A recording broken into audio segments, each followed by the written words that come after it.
Warajnaw 80 tip ta' mediċina illi jirrappreżentaw 1334 tip ta' mediċina illi aħna bħala gvern nagħtu lill-poplu Malti Wawċi b'nefqa ta' 69 miljun euro fis-sena għall-mediċini.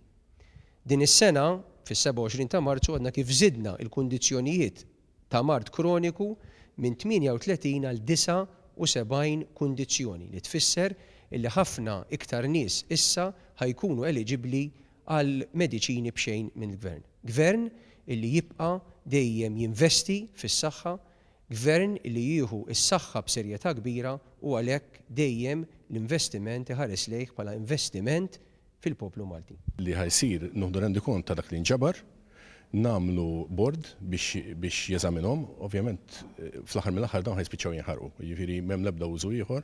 Sfortunatament għandna minnhom minn dawn il-mediċinali laqas biss qatt ma tmissu, għandna minnhom laqas biss huma expired, jiġifieri hemm minnhom jiskadu 2013, 2014, imma la ma nistax niggarantixxu l-integrità tagħhom fejn kienu stokkjati ma nistgħux intuhom lill pazjenti oħrajn.